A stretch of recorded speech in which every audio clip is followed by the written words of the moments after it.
Hoy tenemos un invitado muy especial, el doctor Juan Carlos Pinzón, que seguramente muchos de ustedes recordarán por su amplia carrera en el sector público, en el sector privado. El doctor Pinzón es economista javeriano, como yo. Yo no soy economista, soy bióloga, pero somos javerianos. Tiene su maestría en políticas públicas de la Escuela de Asuntos Públicos e Internacionales Woodrow Wilson de la Universidad de Princeton.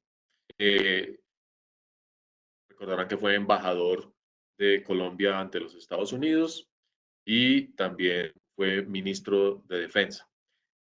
Ha trabajado para entidades privadas como el Citigroup y ha sido representante de Colombia ante la Junta Directiva del Banco Mundial. Esta es la biografía corta. Actualmente es presidente de Pro Bogotá Región. Y además de saludarlo, doctor Pinzón, y darle la bienvenida a la Universidad EAN en remoto, quería preguntarle qué es Pro Bogotá Región. Y muchas gracias, muy honrado estar aquí, invitado por ustedes, por la Universidad de AN, por usted, Brigitte. Eh, Reconocer que el trabajo que ustedes están haciendo en la universidad no solo le viene dando a LEAN una visibilidad muy amplia en el país y en la región capital en particular, pero también el liderazgo que usted viene ejerciendo y la claridad con la que trata muchos temas asociados al reto del cambio climático, del medio ambiente, de la innovación de la tecnología, pues la han convertido en una referente, yo creo que nacional e internacional en muchos de estos temas. Así que para mí es un honor compartir en esta tarde con ustedes. No puedo dejar de mencionar y expresar gratitud también a una de las personas miembros de su equipo, Juanita Rodríguez, que nos ha creado muchos puentes entre Pro Bogotá y la EAN, y de alguna manera pues nos tiene aquí sentados hablando y trabajando para bien de la ciudad, para bien del país. Creo que es lo más importante, esa actitud de contribución que siento que todo ciudadano tiene que tener siempre, pero en particular en momentos críticos como el que estamos viviendo. Pro Bogotá. Pro Bogotá es una fundación de carácter privado, totalmente fondeada por donaciones de empresas privadas. Vale la pena decir que no es un gremio, y subrayo no.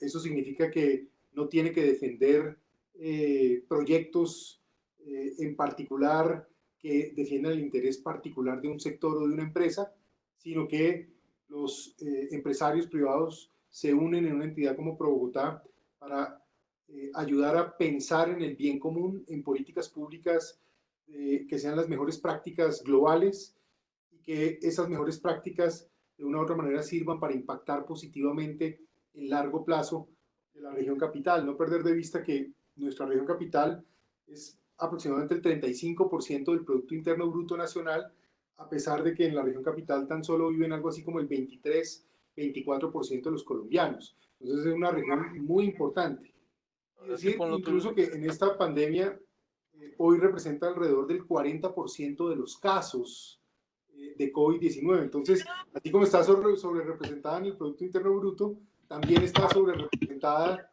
en lo que tiene que ver con la situación que estamos viviendo en este momento. Bogotá, entonces, fundación dedicada a pensar en el bien común y en el largo plazo, políticas públicas que sean básicamente eh, ejemplares a nivel global. Bueno, una de las motivaciones que teníamos para buscar su participación en esta conversación es precisamente digamos, la respuesta que está dando el sector privado ante la crisis de la pandemia.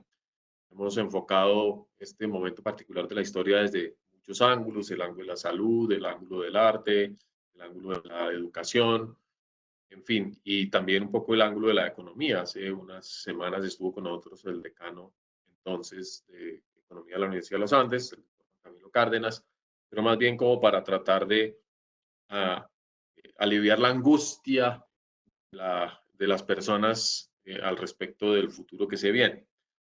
Pero diría que en medio de todo este panorama de transformaciones, las empresas han ido con una agilidad impresionante, pues tienen una capacidad también de gerencia distinta, tienen mayor autonomía en general, pero es raro ver a las empresas, digamos, responder rápido de manera concertada, ponerse de acuerdo y utilizar un camino como Pro Bogotá. ¿Cuáles han sido como los principales elementos de respuesta que ve el doctor Pinzón en este momento de parte del sector privado ante la crisis de la COVID-19? Mire, le voy a responder como en dos aproximaciones. Una muy corta y es entidades como Pro Bogotá, pero lo veo también en lo que ustedes están haciendo, Lean. Nos ha tocado, y creo que es el deber que tenemos todas las organizaciones institucionales, empresariales, privadas, públicas, sociales, es adaptarnos a la situación y buscar desde donde estamos maneras de sumar para contribuir a las soluciones que hoy necesita el país, necesita en este caso nuestra región capital, Bogotá, de una u otra manera. Pero Bogotá, en el caso específico nuestro, estaba y va a seguir pensando en grandes temas de la ciudad, en todo el sistema de transporte de largo plazo, toda una red de trenes, de metros, de circunvalares. Estaba pensando en el futuro del empleo, todo lo que tiene que ver con digitalización, nuevas formas de educación, etcétera. Hemos venido pensando en la planeación sostenible, es decir, en hacer más consistente y estable el tema del desarrollo bioambiental con, obviamente, las oportunidades de desarrollo humano. En fin, veníamos trabajando intensamente sobre estos temas, ciudades inteligentes, la aplicación de datos y tecnología a los problemas que se viven en las ciudades en salud, en educación, en seguridad, en fin, transporte. Pero esta crisis nos lleva a todos a actuar rápido. Y así, en el caso de Bogotá, muy rápido, nos sentamos a hablar con expertos en el campo de la salud, pues entendiendo que la pandemia esencialmente es un problema de salud pública y un riesgo a la vida de las personas. Entonces nos reunimos con personas como Juan Pablo Uribe, que fuera ministro de Salud, gran experto, con José Fernando Cardona, que fuera secretario de Salud de Bogotá, en el gobierno del alcalde Mocus en su tiempo, y con directores de varios de los hospitales que tienen la tradición de ser, primero, muy fuertes profesionalmente y segundo, con enorme credibilidad técnica, científica a nivel nacional e internacional.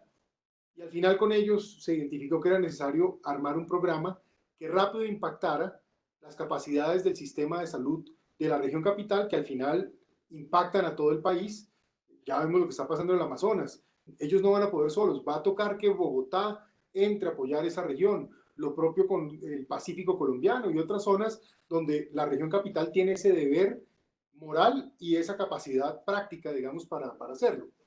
Entonces, así se llegó a la conclusión que era necesario fortalecer la capacidad de cuidado intensivo, crítico, de modo que se salven vidas. Luego, todo lo que es la protección de quienes hoy están en el primer frente, que son todo el personal de la salud, si se quiere, desde médicos, enfermeros, auxiliares, etcétera. Y por último, todo el tema de pruebas, porque de una u otra manera esa va a ser la manera técnica y profesional de ir identificando cómo podemos detectar el virus y cómo podemos ir haciéndole frente o haciendo cercos o de una u otra manera identificando la mejor manera de minimizar la expansión del virus. Así terminamos en una visión que también para mí es muy importante en este momento, la unión, la necesidad de hacer equipo, la necesidad de entender que aquí el que navegue solo se lo va a llevar la corriente. Aquí lo que tenemos que hacer es todos sumarnos.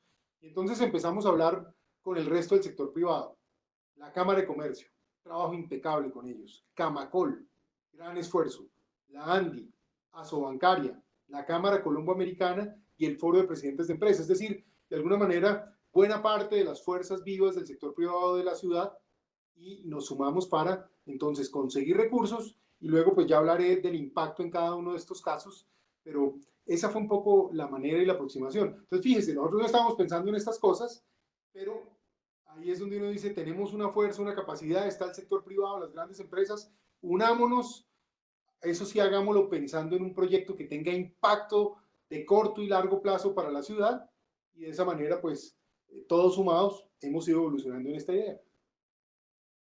Pues, a mí me parece muy interesante que en vez de, digamos, ponerse en el debate de si estábamos preparados, no estamos preparados, si las normas lo permiten o no lo permiten, se requiera una acción rápida ante una emergencia. Yo creo que esa solidaridad la hemos visto en todos los sectores, en las comunidades, en la academia, e indudablemente los empresarios están también en la punta de esta respuesta. A veces es un poco curioso porque digamos, el interés específico en el tema de salud y cómo diseñaron el programa y si es un programa de privados para privados, que obviamente dicen, ah, no, pues claro, es que van a mover los recursos de un sector de la actividad privada a la actividad privada de la salud, que también sería perfectamente lícito, pero entiendo que el programa es mucho más amplio. Yo creo que el valor de hablar con este personal experto y con estos conocedores de la salud pública nos llevó a tratar de estructurar un programa que realmente tenga impacto. Voy a comenzar en orden. Lo primero, todos los hospitales del país hoy necesitan ayuda, todos sin excepción. Y los que están más apartados del centro con más necesidades todavía. Pero aquí viene una lógica que yo le confieso que tuve que aplicar en otro momento de la vida, cuando mi trabajo fue fortalecer las capacidades de las Fuerzas Armadas. Y cuando uno está en medio de una emergencia, de una situación que ya no es hipotética o proyectada, sino que ya el problema está, digamos, sobre nosotros, como ha pasado con este tema del coronavirus, el COVID-19, pues entonces era muy importante identificar con los expertos cuáles son las áreas que si uno fortalece pueden absorber equipos, capacidades, recursos y poder dar un impacto no sobre un segmento de la población, sino sobre un volumen de población muy amplio. Y tal vez, como siempre, ¿no?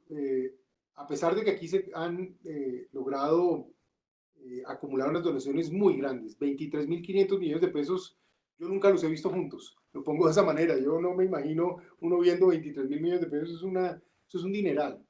Y pues en buena hora el sector privado puso peso por peso de estos, pero siempre hará falta dinero, es decir, los retos que tiene el país en el Chocó, en los hospitales incluso de Cundinamarca, en hospitales en ciertas localidades de la ciudad, son enormes. Perdón. Cuando los recursos son limitados, entonces uno tiene que hacer un ejercicio que se llama priorización. Entonces, ¿dónde tengo más impacto si coloco esos dineros? Y así, para hacer la historia corta, encontramos que era importante fortalecer hospitales universitarios o fundacionales por una característica. Son hospitales que atienden a todas las EPS o a el régimen subsidiado. ¿Eso qué significa? Que le llegan a los más ricos, a los de ingreso medio o a los que tienen menor ingreso en la comunidad, lo cual es muy importante. Segundo, era clave identificar instituciones que tuvieran experiencia, es decir, capital humano ya acumulado, los internistas, los especialistas, digamos, en todos estos temas de cuidado intensivo. Por el otro lado, que tuvieran infraestructura y por el otro lado, experiencia en el manejo de los equipos y en cierto sentido en el mantenimiento de los mismos. Entonces, así se armó el paquete y se llegó a estos 6 hospitales. En el caso de cuidados intensivos, se está llegando a 5 hospitales fundacionales y universitarios y un hospital público que es el de la Samaritana, que además es el hospital de referencia de Cundinamarca, que tiene sede en Bogotá, pero también en Zipaquirá, una sede nueva. En el campo de los elementos de protección de personal, ahí sí el enfoque fue, tenemos que llegarle a los hospitales que necesitan más apoyo para su personal hospitalario y que de alguna manera están ubicados donde están los focos de contaminación, si se quiere, del virus y donde de alguna manera necesitan más apoyo. Así, entonces todo lo que son esto que llaman trajes de mayo, los trajes enterizos, mascarillas, gafas, etcétera, guantes, polainas, se le están dando a 13 hospitales de la ciudad, 9 de los cuales son públicos, 7 de ellos de la red del distrito, por ejemplo, el Hospital Simón Bolívar, el Hospital de Kennedy, el Hospital de Mason, en fin, todos estos hospitales, el Hospital de la Universidad Nacional, del Universitario Nacional, la Samaritana también, y la Cardioinfantil, la Santa Fe, la Mederi, que es la clínica más grande del país, En fin, estos hospitales terminaron siendo beneficiados en este esfuerzo y en resumen van a recibir básicamente los equipos para fácilmente del orden de 8.000 personas o 9.000 personas durante 2 meses, por más de 60 días. Y todo esto pensando en el momento en que llegue el pico de la pandemia a la región capital, pues al país, de modo que es cuando estemos mejor dotados, mejor preparados. Y en el tema de pruebas, hay dos esfuerzos muy importantes que están haciendo universidades de la ciudad. Uno, la Universidad de los Andes, de la mano con el distrito, y otro, la Universidad del Rosario, de la mano con el Instituto Nacional de Salud. A esas dos iniciativas se les entra a apoyar y seguramente vamos a superar las 25.000 pruebas PCR moleculares, que son las que realmente logran detectar la existencia del virus. Nosotros hemos pedido que se priorice a el personal de la salud, porque obviamente pues son los que están más expuestos, si se quiere, pero digamos, al armar todo este paquete, creemos que así como hay unos recursos muy grandes, son limitados, hemos priorizado para tener un impacto que realmente prepare a la ciudad de la región capital y en últimas al país de la mejor manera posible. Pues muchas gracias por esa descripción del programa porque creo que la respuesta nos ayuda a superar una dicotomía, una polarización también muy un estereotipo. Permítanme que el programa... ¿Me están escuchando? Yo lo escucho bien, Ok, escucho bien. ya volvió, se me cayó la red un momentico. Que ha permitido superar un poco la dicotomía entre lo público y lo privado, lo que es del Estado y lo que es de las empresas, y que no hay posibilidades de cooperación. Venimos hablando hace muchos años de las APPs, venimos hablando de una posibilidad de complementar y de basarnos en las fortalezas de cada uno, digamos, de estos componentes de la arquitectura social. Pero claramente aquí se ve que sí hay una acción conjunta que se puede articular, que existen esos puentes y que además tienen un efecto importantísimo en la equidad, porque la estrategia lo que permite es como nivelar un poquito el terreno de juego para que los efectos no se presenten desproporcionadamente en uno o en otro lado de la cancha.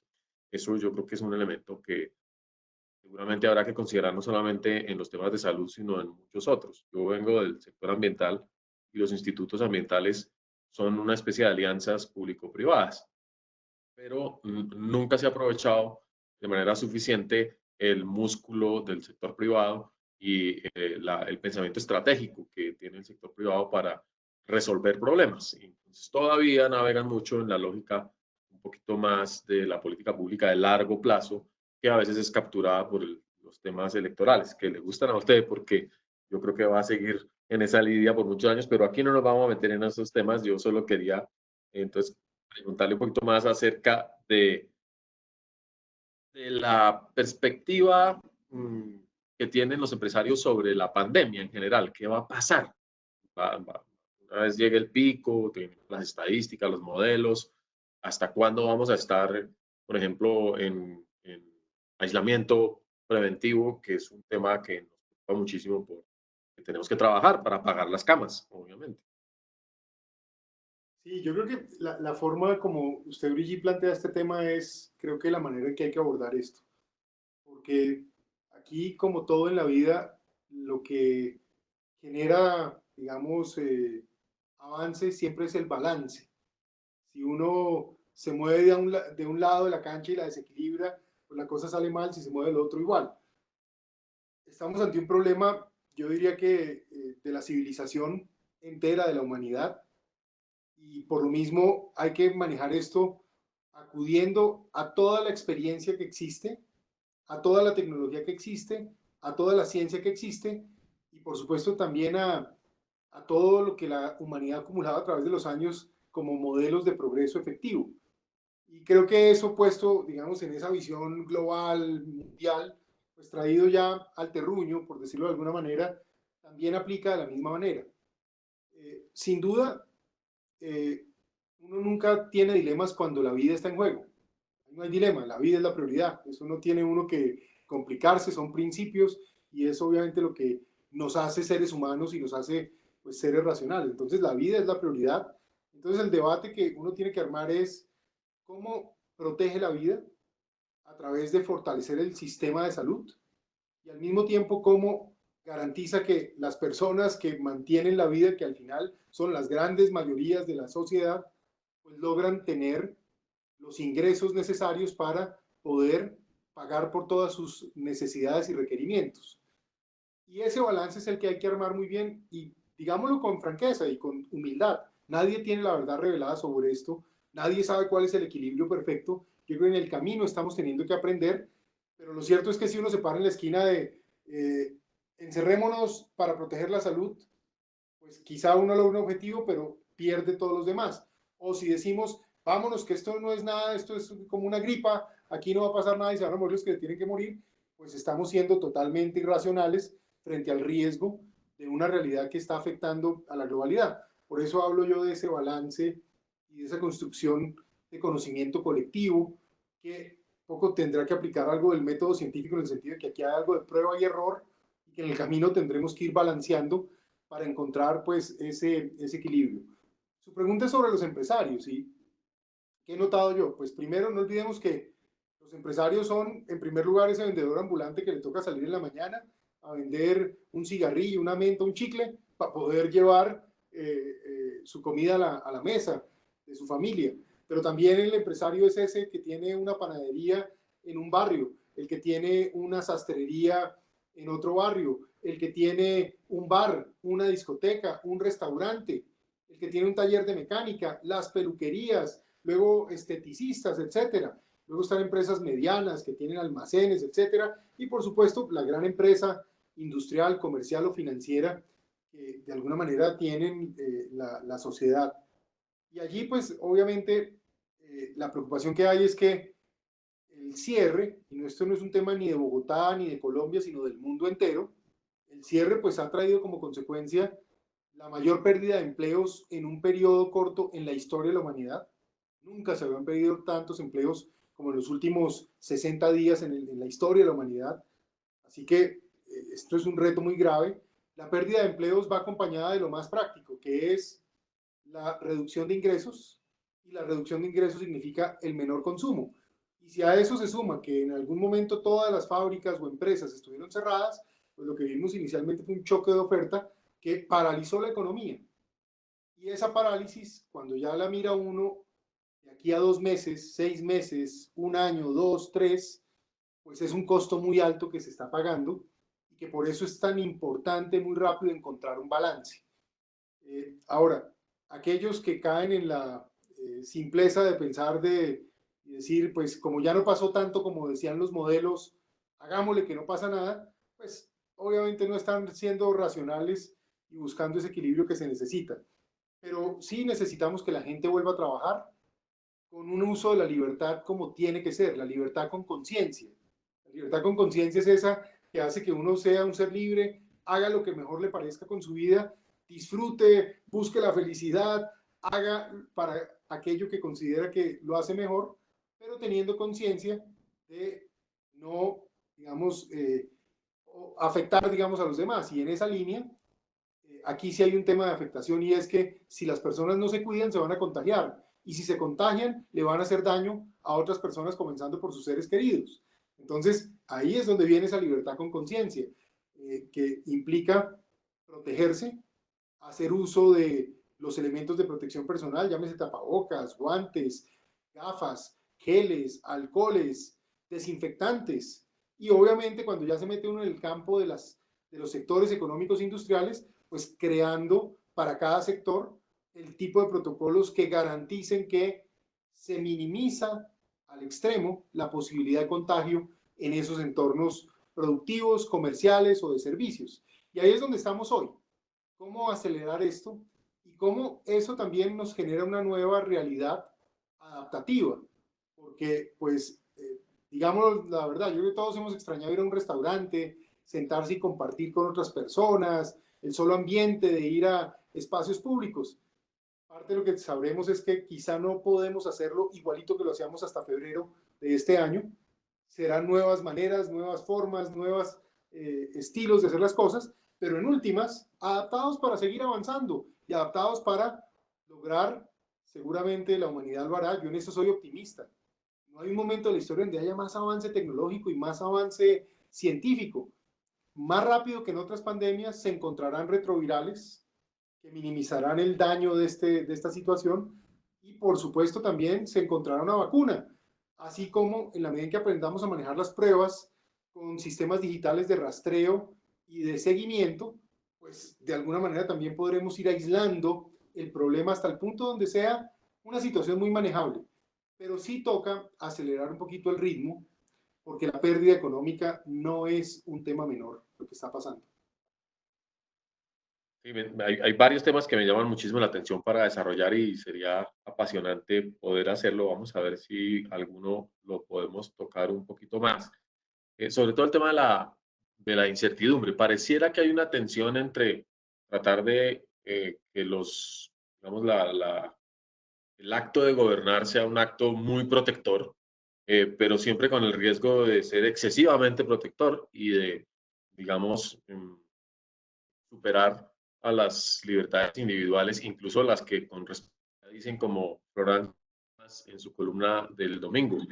Tengo 77 o 75 años, me excusará ella si revelo cosas que no debería, pero creo que lo dice, y estoy aburrida de que todo el mundo me cuide como si fuese una muñeca o una momia en un cuartico que quieren mantener para siempre. Dice, yo quiero salir a vivir y con toda la responsabilidad digo, estoy lista para lo que venga. Mi mamá es igual, mi mamá tiene 80 años y dice, yo no necesito estar encerrada y estoy dispuesta a correr los riesgos que ello implica y si me toca firmar algo adicional, lo haría con mucho gusto, pero probablemente ese equilibrio, como bien dice, es complicado.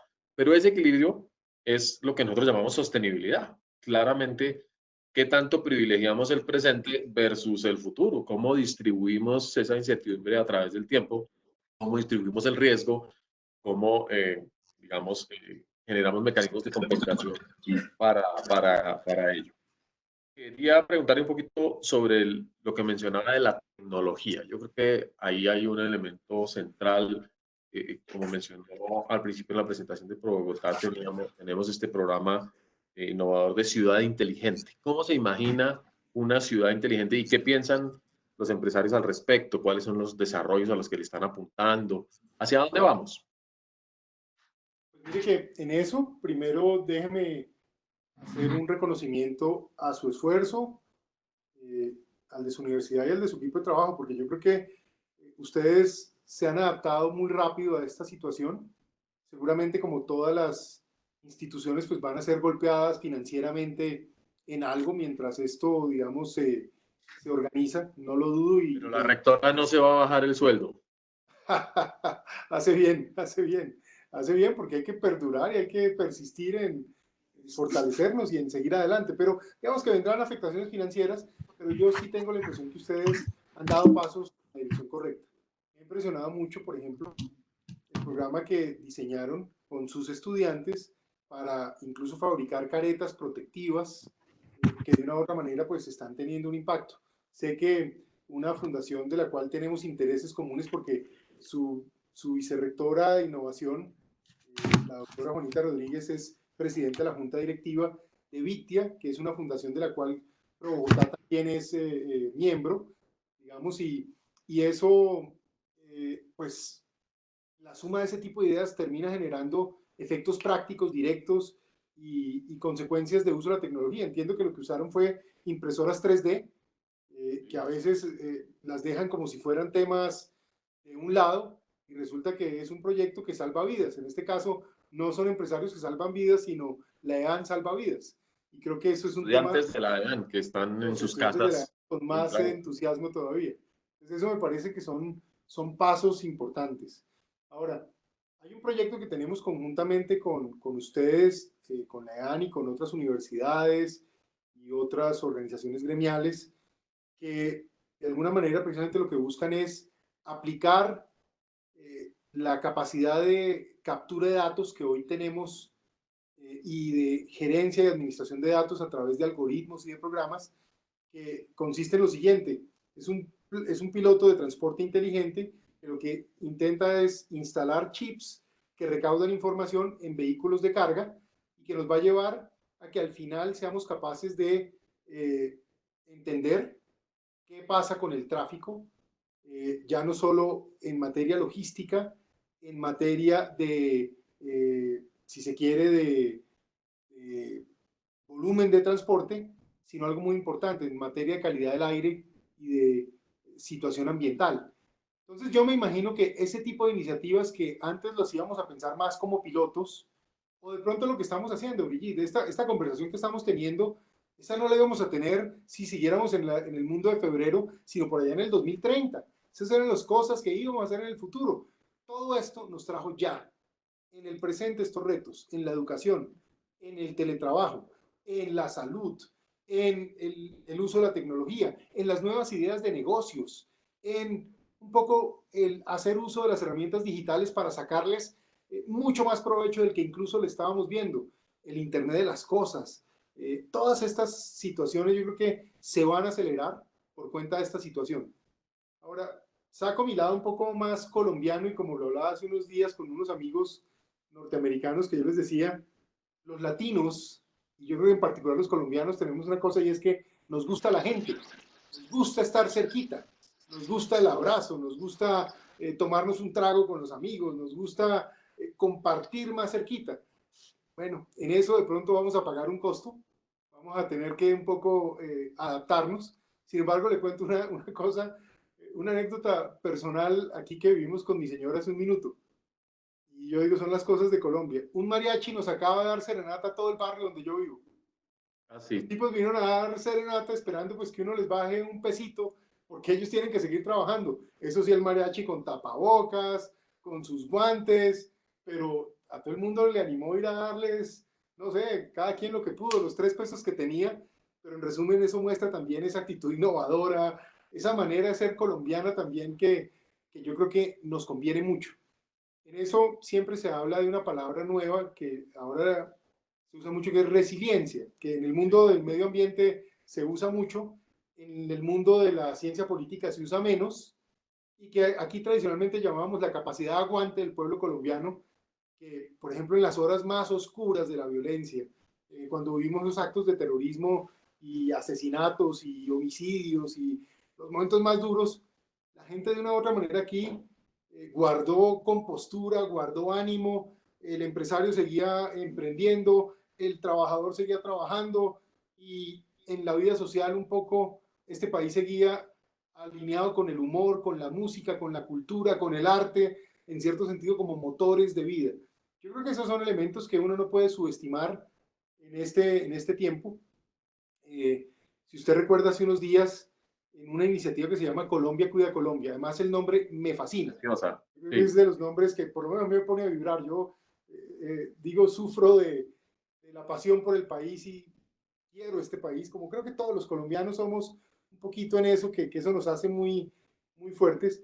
Pero cuando vi esa iniciativa, muy bonita, pero luego veo ese programa de televisión donde se unieron artistas, figuras públicas, deportistas, y todo el mundo como con ese deseo de aporte.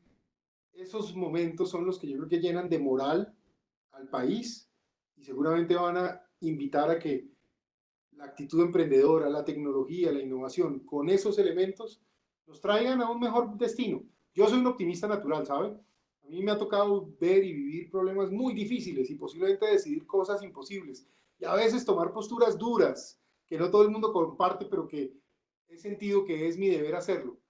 Pero al contrario, lo que siempre me atrevo a decir es que detrás de todas esas situaciones siempre veo una Colombia que le puede ir mejor, una nación que hay razones para ser optimista. Y en última, yo sí soy un convencido de que la humanidad es un ejemplo de todo. Es decir, la humanidad hoy, cuando uno la compara tan solo hace con lo que éramos hace 30 años, 50, 100, 200, 1000, 2000 años, es increíble la evolución que ha tenido la humanidad. Luego, no hay que temerle un poco a abordar y enfrentar los problemas con carácter y con voluntad. De pronto me salí de los temas, pero sentí que era No, un buen no, momento para creo que es muy, comentar estas muy, cosas. muy chévere y coincido con la, sobre todo con la actitud para afrontar la incertidumbre, porque yo creo que muchos empresarios en este momento, la misma EAN se está haciendo esa pregunta. ¿Me, me protejo, me retiro un poquito a esperar a ver qué pasa? ¿Tengo un comportamiento prudente? ¿Es difícil? ¿O me lanzo al vacío un poco con los elementos que tengo, confío, digamos, en la capacidad instalada, en la capacidad adaptativa y lo que me queda en la transformación final? Yo creo que es donde se juegan mucho del futuro, donde qué cara van a coger las ciudades, qué cara van a coger los negocios, qué cara van a coger las universidades, dependiendo pues de qué tan lejos la innovación nos dé. Y por eso quiero saltar ya hay varias preguntas en nuestro chat, una que habla del papel del Ministerio de Ciencia y Tecnología, qué tanto, digamos, realmente se está coordinando, se está proyectando la cooperación entre el sector empresarial, Colciencias, o el antiguo Colciencias y el actual ministerio, o hacia dónde habría que dirigir esa cooperación en términos también de lo público y lo privado. ¿Sabe? Yo siempre quise que existiera en Colombia un Ministerio de Ciencia y Tecnología. En esa, llamémosla, aventura electoral que viví, una de las propuestas que realmente traíamos era acelerar todo el tema tecnológico en el país. En cierto sentido, en el oficio de ministro de Defensa, ese fue uno de los temas que para mí fue más importante en su momento. Cómo hicimos apuestas que llevaron incluso a que Colombia en muy poquitos años terminara fabricando buques, fuera capaz de ensamblar aviones, fuera capaz de hacer innovaciones que llevaron al país a hacer, digamos, nuevos centros de investigación, a fabricar radares, a producir sistemas de información, en fin. Yo creo que si uno le da a la gente recursos y sobre todo motivación, la innovación es ilimitada. Y este es un país donde también es cierto que cada vez hay más gente informada y cada vez hay más gente educada. Hoy tenemos muchos más colombianos que en el pasado que estudian en el exterior y muchos que han venido desde el exterior de grandes compañías, de grandes universidades, etcétera. Luego hay todo un enorme potencial que si uno logra aprovechar, juntar, crear la política que articule todas estas capacidades, pero también invirtiendo, porque esto es con dinero. Si uno no le pone dinero a la ciencia y la tecnología, uno se queda en el cuento, hay que arriesgar. Y en los riesgos de ciencia y tecnología, obviamente, hay expertos que saben cómo medir esos riesgos y también se sabe que se va a ganar y se va a perder, como en todo el proceso de emprendimiento empresarial y en particular en los emprendimientos digitales. Para que exista un unicornio hay que apostarle a 100 o a 1000 para que de alguna manera ahí se vaya construyendo todo un ecosistema de conocimiento y de oportunidades. Así que cuando se fundó el Ministerio de Ciencia y Tecnología, yo me alegré.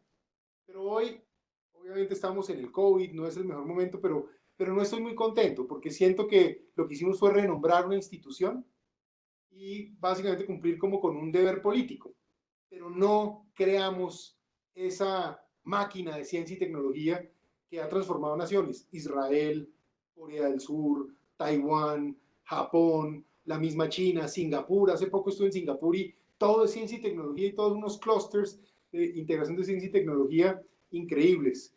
Y aquí en Colombia, como lo digo, lo que yo conocí, viví del sector defensa, impulsé y tomamos riesgos y tuvimos éxitos y tuvimos fracasos, pasaron cosas extraordinarias. Siento que hoy, por ejemplo, ya que se creó esa institucionalidad, de pronto es el momento de coger eso y de verdad movilizar recursos importantes, porque también una cosa que ha probado la pandemia es que la globalización, yo no creo que se vaya a acabar, se va a transformar un poco, pero lo que uno no puede confiarse es en que todo lo que viene de afuera ya le resuelve un problema. Hay que tener ciertas capacidades nacionales y hay que tener ciertas apuestas, como se llama en el mundo de la ciencia y la tecnología, que le den a uno ventajas estratégicas, ventajas de conocimiento y que cuando se presenta una crisis uno pueda reformular rápidamente para generar nuevos productos, nuevas ideas, nuevas alternativas económicas y de desarrollo en los distintos campos, desde la tecnología digital hasta el mundo agrario, agroindustrial, donde Colombia sigue teniendo un enorme potencial, pero hay zonas donde que seguimos haciendo agricultura de los años del siglo XIX, básicamente, en lugar 19. de estar en agricultura del siglo XXI. aproximando todo esto. Entonces, yo sí soy un convencido de eso. Y mire, si algún día tengo la oportunidad de influir y decidir sobre esos temas, desde ya sepa que yo estoy dispuesto a tomarme grandes riesgos por esos temas y a hacer inversiones y a fracasar un poco donde toque, pero con tal de crear transformaciones que sean oportunas. Espero que el presidente Duque vea este momento eh, como una oportunidad para este frente también. Sí, qué chévere, me alegra mucho su respuesta porque pues, yo he sido consejera de conciencias muchos años y cuando en situaciones como esta no hay recursos, entonces pues la ciencia es la última que se prioriza, dice no, porque estamos en una crisis, no hay como si la ciencia fuese un lujo o una cosa que se hace en los momentos, digamos, de afluencia, perdón por el anglicismo. Eh, y cuando hay mucho dinero, pues hay otras prioridades que dicen, pues no necesitamos la ciencia en este momento y tampoco hay. Entonces, por eso como que no logramos entender el papel que juega la ciencia y la innovación en el desarrollo. Aquí hay muchas preguntas ya, qué chévere que la gente esté entusiasmada. Hay varias personas preguntando cuál es su visión que entiende por la nueva normalidad. ¿Qué clase de cosa viene siendo eso? Eso va a ser con autocuidado, va a ser con acostumbrarnos a vernos con mascarillas, acostumbrarnos un poco al distanciamiento, muy importante todo el tema de desinfección. Yo creo que en la medida en que rápido empecemos a tener pruebas, eh, yo creo que va a venir una etapa donde lo que va a haber es lugares seguros. Entonces yo creo que el valor, por ejemplo, de un restaurante o de un almacén o incluso de un teatro de cine, va a hacer que la gente pueda demostrar, primero, que el lugar sea certificado como lugar no COVID, para ponerlo de alguna manera. Y segundo, que cada persona solo puede acceder si logra demostrar de que evidentemente, digamos, ha sido testeada como no COVID, una especie como de cédula que yo me imagino uno podrá llevar en su celular con un QVR, por decirlo de alguna manera, que permita que usted muestre, digamos, cuál es su estatus actual. Me parece que aquí yo estoy pensando un poco como fuera de la caja, pero me parece que son el tipo de innovaciones que de aquí a 6 meses, un año, nos va a permitir ir aproximándonos a una normalidad en medio de esta anormalidad si la compara uno con lo que se hacía hasta el mes de febrero. También me imagino espacios muy grandes donde la gente va a encontrarse como en cápsulas, cápsulas entre comillas, pues sitios separados por fibra vidrio o vidrio, que hacen que la gente vaya y comparta, pero no necesariamente tenga que tener relación con el resto de personas que visitan ese mismo lugar. Y esto pensando en que pueda darse allí sitios de espectáculos y que la gente pueda volver a ver música y, digamos, ver conciertos y cosas de ese estilo, me los imagino más como con esa manera. No dudo que en materia digital y de comunicación virtual, debe haber ya gente pensando en cómo hacer esta experiencia que, por ejemplo, estamos teniendo ahora de conversación, una más real todavía. Entonces yo me imagino que debe haber ya gente pensando en temas de realidad aumentada, que seguramente está pensando en cómo hacer esta conversación. Un tema que ya es necesario hace rato fortalecer, pero que estamos seguramente ahora más expuestos que hace 3 meses, es todo el tema de ciberseguridad, porque todos nos hemos volcado a estos sistemas y todos estamos felices hablando aquí, hablando allá, pero resulta que, digamos la verdad, nos estamos exponiendo por lo menos a ser atacados virtualmente por este tipo de herramientas del ciberespacio. Debe haber ya criminales un poco avanzando en este tema, entonces lo que se avance en ese asunto también va a ser muy importante. Eh, También creo que va a haber mucho esfuerzo en materia de bioquímica, quizá en países más avanzados que el nuestro, pero no dudo que las inversiones que se están haciendo para alcanzar retrovirales y para alcanzar vacunas van a derivar no solo en que se produzcan resultados en esto, sino como siempre ha pasado en el mundo de la innovación y la ciencia, que la gente empieza a investigar para un tema y lo que produce termina resolviendo otros 10 o 20 problemas. Ha sido muy típico. Yo recuerdo hace unos años, siendo embajador de Colombia en Estados Unidos, visité el Centro de Innovación el Stanford Research Institute, el SRI que se llama. Y en el SRI recuerde que es donde se inventaron, por ejemplo, el mouse y otra cantidad de inventos que, mejor dicho, puedo equivocarme, pero son cientos de inventos de la vida diaria hoy en día que tenemos. Pero cuando se los inventaron, casi todos se los inventaron fue para fines militares. Se los inventaron fue para la competencia de la Guerra Fría y cosas de ese estilo, comenzando por el Internet, y mire dónde vamos. Yo siento que muchas de estas cosas vamos a sorprendernos y a ver cosas.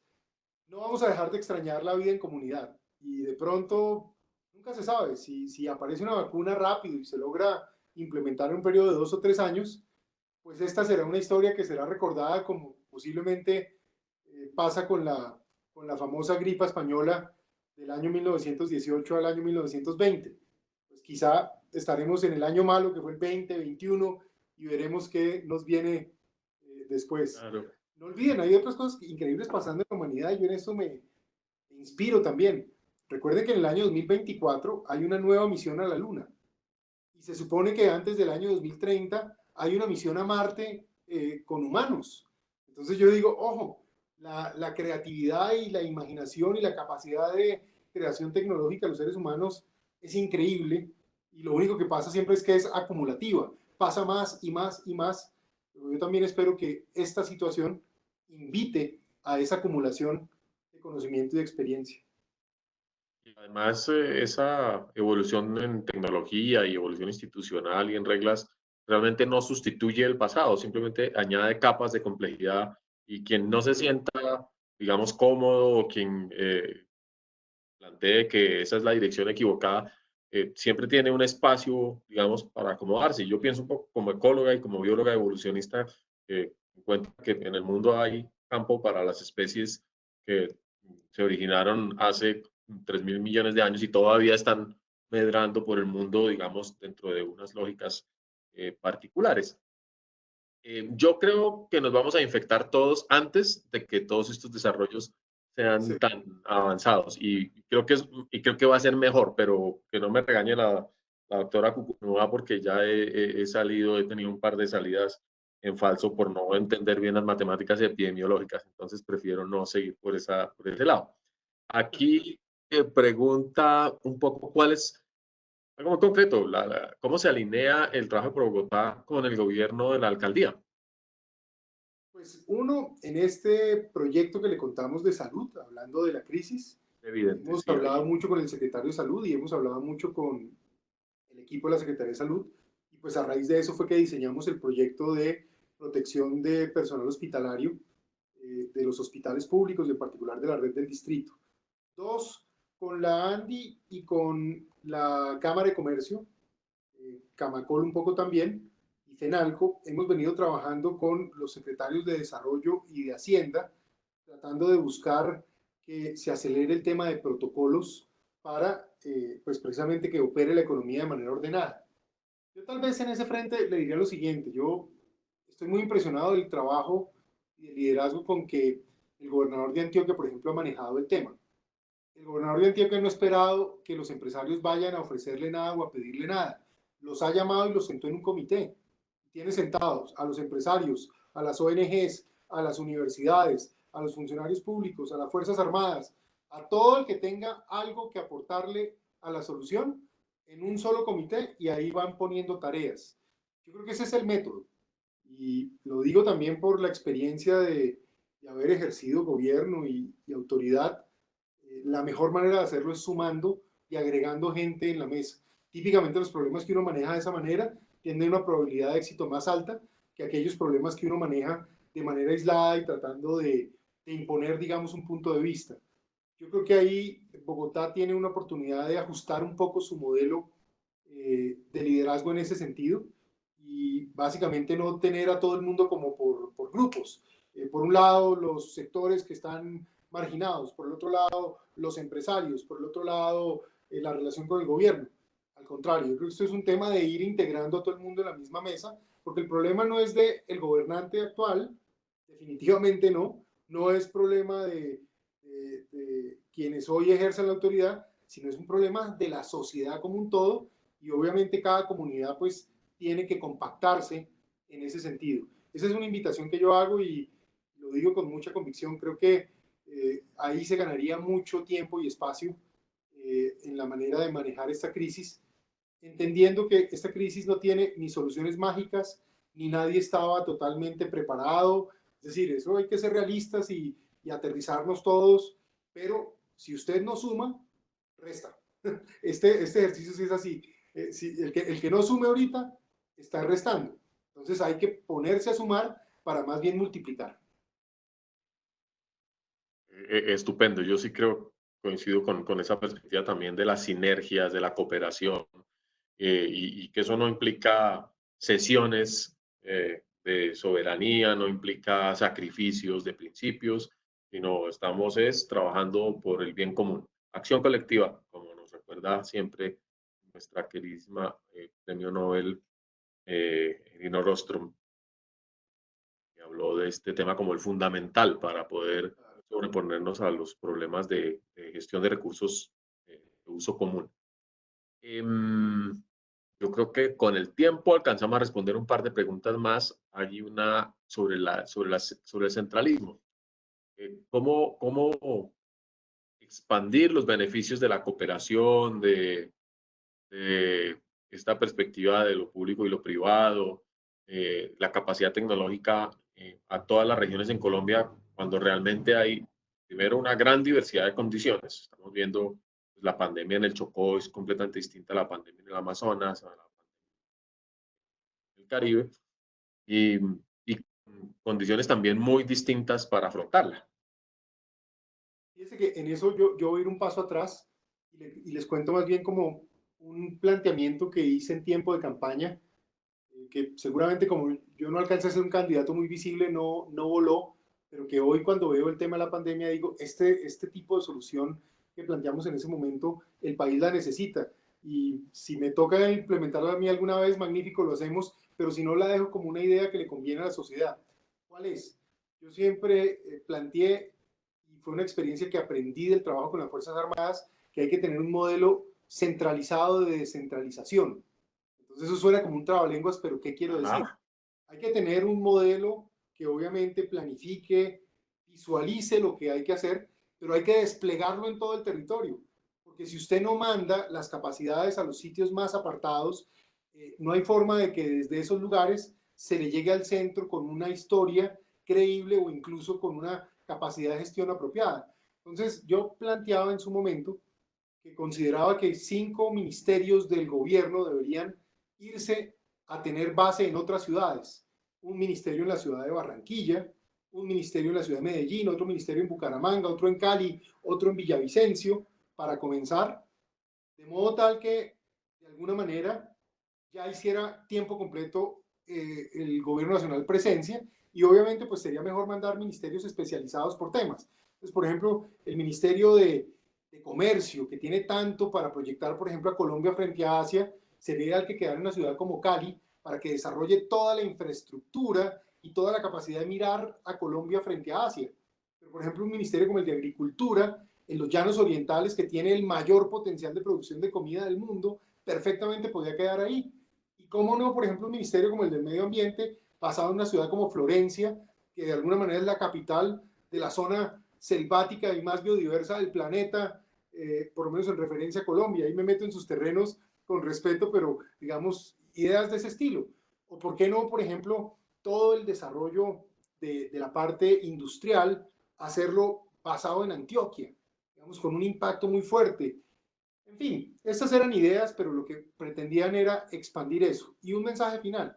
En las regiones más críticas, en cierto sentido marginalizadas, llámese el departamento del Chocó, la zona del Pacífico nariñense y caucano, el Putumayo, el Caquetá, la zona del Guaviare, la zona del Catatumbo, Arauca, la zona del Bajo Cauca antioqueño, del nudo de Paramillo conectado con el sur de Córdoba, o incluso de la zona de La Guajira, uno debería tener de tiempo completo oficinas del Departamento Nacional de Planeación con representantes en temas de educación, salud, infraestructura, justicia, y de una u otra manera tenerlos allí que de alguna manera reporten al centro del país, que de alguna manera uno destine funcionarios que pasan 2 años en Bogotá, pero luego los traslada uno 2 años hasta estas zonas, para que precisamente todo el sistema esté integrado y estas regiones realmente además reciban ideas de planificación que cuando lleguen al centro sean de una vez ideas que se van a financiar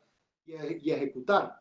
Por supuesto, esto no solo desde una lógica de solo personas de Bogotá, sino todo lo contrario, integrando a la gente de las regiones en ese sistema, de modo tal que muy rápido también eleven su conocimiento, su educación y sean los representantes del gobierno en esos lugares.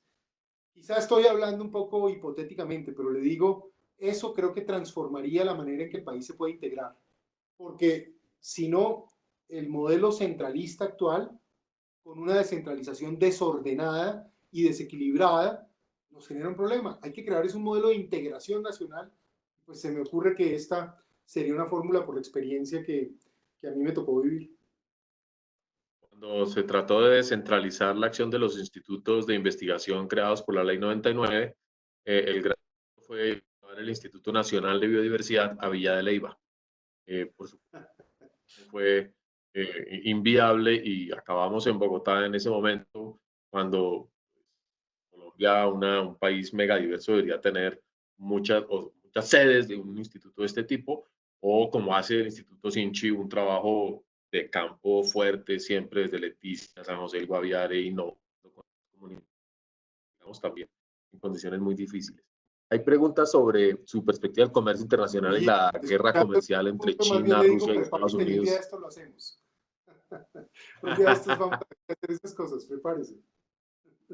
Bueno, pero aparte de un estudiante que dice que está desesperado con el encierro, que necesita que haya un futuro distinto en la educación, de golpe si quiere comentar al respecto. Y creo que la pregunta del millón, dice el señor Jaime Cabal, y gremios de empresas han planteado la idea de bajar los salarios para mantener los empleos e incentivar el consumo, pero nuestro participante dice que si me bajan el salario no voy a consumir más y peor aún si me quedo sin trabajo. Eh, ¿Qué piensa usted del tema de bajarse los salarios? Yo ya dije lo que yo pensaba, pero Voy por partes. La primera parte me parece interesante, el de la educación. Yo creo, y Brigitte, usted hoy tiene esa función de ser rectora de una universidad y seguramente está pensando con un grupo de expertos sobre esto. Digamos la verdad, esto nos cayó como un pedradón desde el cielo, es un meteorito que nos cayó y pues no habíamos pensado cómo hacer esto bien. Yo lo digo viendo a mis hijos. Yo tengo una niña en una universidad y un jovencito en el colegio.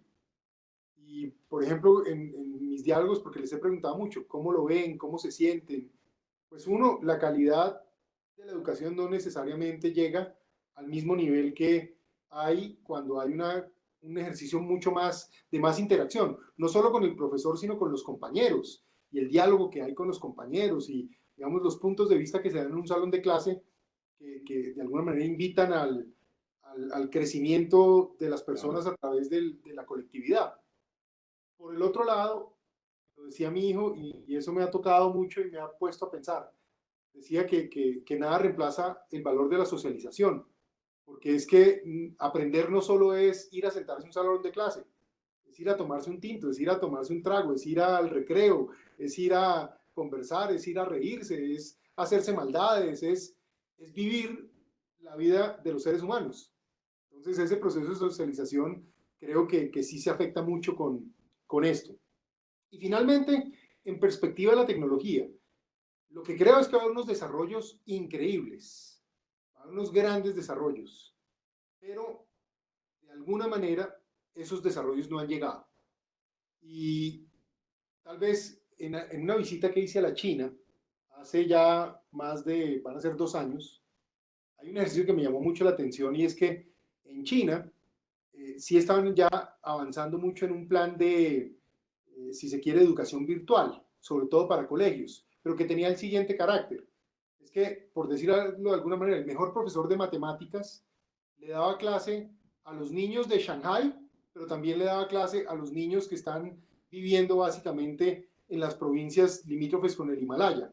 Entonces lo que había era básicamente el uso de la tecnología para darle telepresencia a ese profesor, darle la misma calidad a todos, pero siempre tenía que haber un tutor en el salón de clase para hacer los ejercicios posteriores y para de alguna manera complementar lo que ese profesor, que era el mejor de todos, le podía dar a los niños. Entonces, ese tipo de cosas aún no nos los hemos inventado, en el caso de la educación básica. En el caso de la educación universitaria, pues ahí hay un campo de acción más alto. Sin embargo, incluso la conectividad, el tema de la banda ancha, para poder transmitir información, para poder hacer mejor uso de las bibliotecas, etcétera.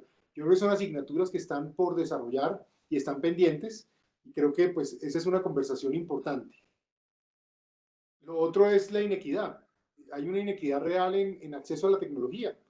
Si usted vive en ciertos barrios, pues tiene mejor conectividad y paga mejores servicios de conectividad. Si usted no tiene ciertos ingresos, pues trata de pegarse a donde hay Wi-Fi. Entonces, ese es un reto que todavía no se ha resuelto y quizá no se ha pensado rápidamente frente a esto. El tema de los salarios. Yo hice un planteamiento hace unos días y lo reitero acá, y es que esta es una oportunidad para crear un seguro de desempleo en el país. Lo que necesitamos es que la gente pueda mantener su nivel de consumo, pero hay que darle a las empresas la flexibilidad para, si tienen la capacidad de absorber a sus empleados, pues que lo sigan haciendo. Si no la tienen y tienen la necesidad de cerrar o de liquidarse o de reestructurarse, pues lo tienen que hacer básicamente reduciendo costos. Lo que no nos puede pasar es que la gente, las personas que queden sin empleo, se queden sin ingreso y sin consumo. Entonces, aquí hay una gran oportunidad para montar un seguro de desempleo que yo pienso que debería tener una vida útil por persona de máximo 24 meses, entre 18 y 24, y que debería ser decreciente. Es decir, los primeros 6 a 9 meses con un nivel de ingreso X, luego se baja un poco, luego se baja un poco, hasta que ya queda, digamos, en un nivel de subsistencia. ¿Esto para qué también? Para estimular, uno, a las personas a buscar un empleo o una actividad mientras reciben un ingreso que les permita vivir, y a las empresas también ajustarse, y una vez estén ajustadas incluso tener el incentivo para volver a contratar, porque obviamente recibirán algún tipo de beneficio aquellas que logren tomar empleados que forman parte de la base que está bajo el seguro de desempleo y que de alguna manera pues le quitarían una carga al Estado una vez los contraten. Entonces fíjense que uno puede pensar cosas muy de avanzada en un momento como este, pero eso de ponerse a bajar salarios, a cortar salarios, pues son soluciones administrativas que uno nunca puede descartar. Esa flexibilidad es conveniente, pero yo no creo que eso vaya a resolver el problema. El problema hay que pensarlo es estructuralmente. Y por ejemplo, yo pienso hoy, también lo planteé hace unos días en una entrevista, que el país necesita ya sentar sus mejores mentes empresariales, económicas y de innovación a diseñar lo que sería el gran plan de reactivación. Entonces, ese gran plan de reactivación debe tener ese componente social al que me acabo de referir, por ejemplo, con un seguro de desempleo y con algún apoyo a pequeñas, medianas y grandes empresas, pero de una manera racional, no el Estado cargando con ineficiencias. Pero por el otro lado, un gran plan en tres niveles, similar a lo que se hizo después de la Gran Recesión o de lo que se hizo con el Plan Marshall después de la Segunda Guerra Mundial, con un enfoque en tres líneas en cuatro, perdón, en una línea muy fuerte en infraestructura, porque genera mucho empleo y el resultado de la infraestructura es productividad. En una línea muy fuerte en vivienda, porque hay más de 3 millones de hogares en Colombia que no tienen vivienda y que si uno se asegura que la gente termine en vivienda digna, mejora y crea un beneficio social, genera propietarios, pero al mismo tiempo también logra mover toda la cadena industrial de la construcción, que es enorme. Tercero, en un modelo muy fuerte en tecnificar el sector agropecuario y básicamente hacer uso de la ciencia y la tecnología muy fuerte para elevar la productividad de muchos cultivos, generando seguridad alimentaria, pero potenciales de exportación con valor agregado. Y cuarto, obsesivamente en educación, para que precisamente esta situación que estamos viviendo invite a que haya más personas con capacidad para adaptarse al mundo digital, con más conocimiento, con más entrenamiento, que en el futuro, pues de una u otra manera genere también una productividad más alta pero en cierto sentido una adaptación muy importante a la nueva realidad económica. Yo pienso que hay que actuar y pensar de esa manera. Momentos como el que estamos viviendo se presentan muy pocas veces en la historia. Cuando se presentan, quienes los aprovechan y juegan en grande, básicamente se disparan. Cuando se presentan y la gente no los aprovecha, sino sigue añorando lo que ya no fue, pues se quedan un poco en la historia y para los museos. Y creo que aquí hay una gran oportunidad. Doctor Pinto, pena que tenga que llegar a su fin, pero estoy segura de que en el futuro querríamos volver a hablar. Muchas cosas quedan en el tintero y vamos llegando al ingreso universal, que es una discusión interesante también a partir de desempleo, podría desarrollarse. Hay preguntas acá acerca del futuro de las organizaciones empresariales y de los temas fiscales, de la recesión, de las finanzas públicas. Bueno, ya estaban empezando a pedirle su nuevo programa para elecciones. No le deseo nuevamente ese tipo de cosas, pero hay gente que le gustan. Eh,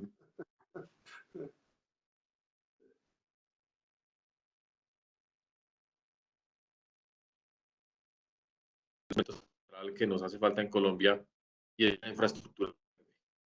A la gente a restaurar los ecosistemas para garantizar el agua y la producción del futuro. Muy útil, muy generoso y muchas gracias, doctor Pinzón, por participar en estas charlas con la rectora. Y muchas gracias. Un honor haber conversado con usted, que me haya invitado a estas charlas con la rectora de LEAN. Y pues espero que nos volvamos a encontrar. Yo creo que hay muchos temas para estar hablando. Los temas, además de su campo de más experticia, porque creo que tiene y conoce muchos campos, pero en particular toda esta visión biológica, ambiental, son una súper oportunidad para Colombia. Y creo que usted va a tener mucho que aportar también en esa conversación que mezcla esa riqueza bioambiental que tiene Colombia y de alguna manera con la mezcla de las oportunidades de la tecnología digital. Y ahí quizá se cree toda una nueva disciplina para el país. Espero que sigamos hablando de eso y de pronto más bien yo la invitaré a otros espacios también para ya no ser el entrevistado, sino ser el entrevistador y que usted nos dé Encantada. su visión sobre los temas también. Muchas gracias y a todos los que nos acompañaron hoy, pues encantado de estar con ustedes. Mil gracias. Y gracias a quienes nos colaboraron desde la parte técnica, a Andrés y todo su equipo. Muy bien. Chao a todos.